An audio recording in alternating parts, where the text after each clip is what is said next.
Buen día, en el presente trabajo que nos toca abordar a mí y a mi compañera, que es sobre el cannabis medicinal. Haremos como sucintamente una introducción presentando las nociones preliminares. ¿Qué es el cannabis? El cannabis es una planta de la cual se obtiene una sustancia que genera diversos efectos, principalmente en el sistema nervioso de la persona que lo consume. Esta planta, el cannabis, contiene más de 100 componentes que en su formación que se llaman cannabidol. Entre sus principales podemos destacar al tetrahidrocannabinol, que en su abreviatura es THC, que genera un estado más psicoactivo en las personas, y por el otro lado está el cannabinol, que también abreviado es CBD, que produce o genera un estado más depresor. En las formas más comunes que podemos encontrarla es en la marihuana y en el cáñamo industrial. Por su parte, la marihuana contiene a estos referidos THC y CBD, y el cáñamo industrial, que además de extraerse el aceite de sus semillas, está más destinado o dirigido ya a la industria farmacológica para la producción de cremas y para la industria alimentaria, y como para la textil en la fabricación de ropas. En cuanto a lo que se rige nuestro trabajo, que es en la salud de las personas, lo que nos referimos es que se está demostrado que el cannabis es eficaz frente a los dolores producidos por la quimioterapia en el caso del cáncer, como también ayuda a reducir esas células cancerianas en el cáncer de mama y su efecto invasivo. También se ha generado que es útil, se ha comprobado que es útil en cuanto a diversas enfermedades como la epilepsia, el síndrome de West, la esclerosis múltiple, el síndrome del espectro autista, porque provoca un efecto sedativo e inhibe esas señales nerviosas. También genera un efecto, retrasa la evolución de un efecto degenerativo cognitivo producido por la enfermedad del Alzheimer. Pero por el otro lado también podemos decir que produce efectos desfavorables. El principal de ellos podemos decir que es la pérdida o percepción del entorno, como en el estado de ánimo de las personas, provocando desde ansiedad hasta ataques de irritación. También produce distintas alteraciones motoras, y se ha demostrado que son leves y temporales estos efectos. Para concluir, también podemos decir que en el sistema nervioso central, a largo plazo, este consumo abusivo, ya podríamos decir, podría generar dificultades para aprender, en la memoria como en la capacidad de concentración. Y estos serían los dos efectos que producen la salud.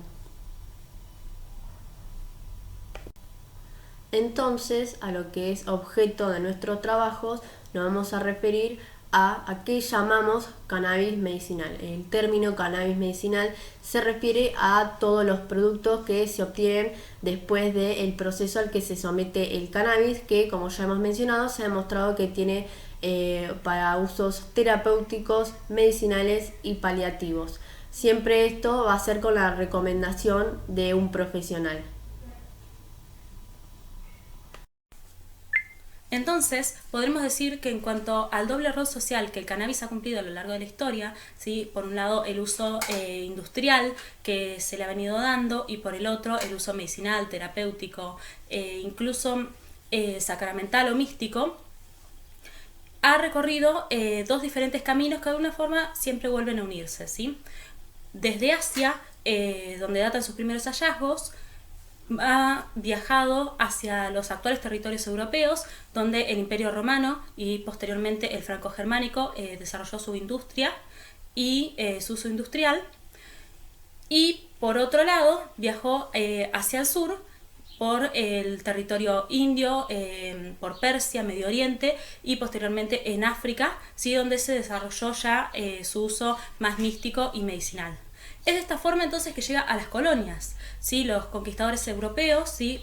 Principalmente españoles, van a venir con órdenes del rey Carlos en 1545 de sembrar semillas en nuestro territorio y fomentar su uso industrial.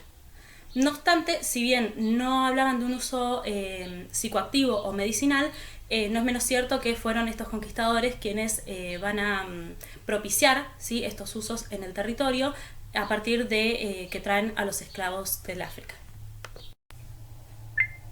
Ahora bien, en cuanto a su uso industrial en el continente americano se dio un desarrollo dispar y puntualmente en nuestro territorio no prosperó, pero sí lo hizo el uso medicinal y psicoactivo del mismo, que siempre estuvo asociado a los sectores más marginales de la sociedad y a la idea de la criminalidad. De hecho, en 1830 Brasil termina por prohibir su uso, venta y tenencia, lo cual no se ve reflejado, por ejemplo, en nuestro territorio hasta recién 1912, cuando Argentina suscribe la Convención Internacional de la Haya sobre el opio y posteriormente en 1919 por orden de Irigoyen se restringe la importación, entre otras sustancias, del cannabis. Así es que hasta 1920 aproximadamente se podía conseguir en nuestro país el cannabis para uso medicinal de forma libre. Pero por esos años empezó a punirse la importación clandestina o la venta sin receta, por ejemplo. Se fue restringiendo, ¿sí? Y en esto se podría decir que fue determinante, ¿sí? El influjo prohibicionista estadounidense, que llevó a que unas décadas más tarde en nuestro país se sancionara la ley 17.818 que prohibía una serie de conductas vinculadas a los estupefacientes, a excepción de aquellas que fueran necesarias para la investigación médica y científica. Unos años más tarde se sanciona la ley 19.303 que establece una categorización de aquellas drogas prohibidas e incluye al cannabis dentro de las más peligrosas, de las más potentes. Unos años posteriores, ya en 1974, tiene lugar la sanción de la ley 20.771 que amplía las conductas prohibidas respecto a estupefacientes y viene a echar luz respecto a la definición de este último término. Y con posterioridad sale el fallo Colavini que avala la penalización de la tenencia con fines de consumo. Ya con la llegada de Alfonsín, Argentina se compromete internacionalmente en la lucha contra el narcotráfico y es en ese mismo año en que se empiezan a observar pronunciamientos favorables con respecto a la tenencia de cannabis, ¿sí? En los fallos Basterrica y Capalvo. Un nuevo embate prohibicionista de Estados Unidos lleva a Argentina, entre otros países, a asumir el compromiso internacional de tipificar conductas vinculadas con el consumo personal de estupefacientes. Y es en este sentido que un año más tarde, acá se sanciona la ley 23.737, actualmente vigente, que desconoce en su momento el precedente del fallo Basterrica, endurece las penas que hasta ese momento estaban establecidas para delitos vinculados a estupefacientes y contempla expresamente la figura penal de la tenencia simple, además de la tenencia para consumo. En este contexto, entonces, el fallo Montalvo evidencia el retroceso en la materia, al castigar la tenencia para consumo personal. Sin embargo, posteriormente, en el año 2009, el fallo Arriola viene a cambiar esto al declarar la inconstitucionalidad del párrafo segundo del artículo 14 de la ley 23.737 que habla sobre tenencia para consumo personal por considerarlo violatorio del artículo 19 de la Constitución Nacional. Ya en el 2017, tras unos varios años de un intenso debate, se sanciona la ley 27.350 que es de uso medicinal del cannabis y sus derivados y establece el marco regulatorio general para el mismo, ¿sí? el cual se fue ampliando a partir de distintos decretos, el más reciente de ellos del año 2020, que entre otras cosas crea el ReproCan, ¿sí? El registro del programa de cannabis, el cual viene a contener la falta de normativa armónica sobre la cual se erige esta materia.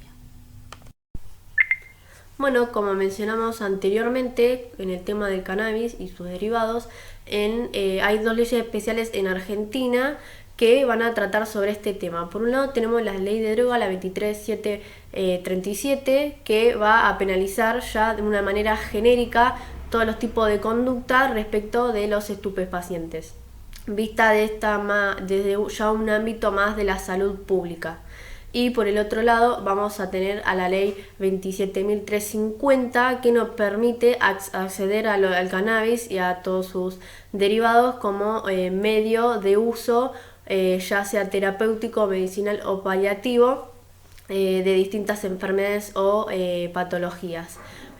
Por lo tanto, esta ley además tiene un decreto reglamentario que creó al ReproCan, que vino a ser como una herramienta ante la falta de regulación normativa, ¿no?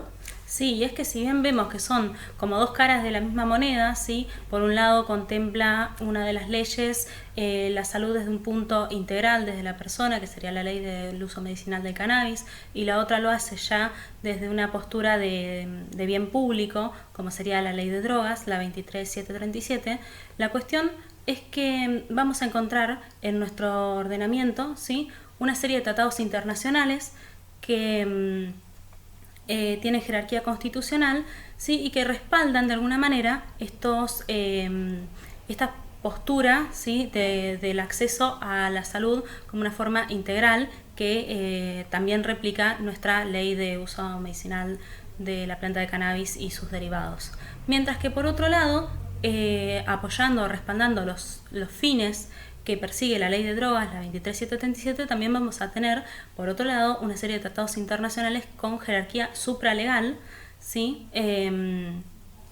Entonces, vamos a ver que no son en principio contradictorios, no hay una superposición en cuanto a los fines que las hace irreconciliables, sino más bien lo que sucede es que en la práctica, de algún modo, se da esta situación de llevar Sí.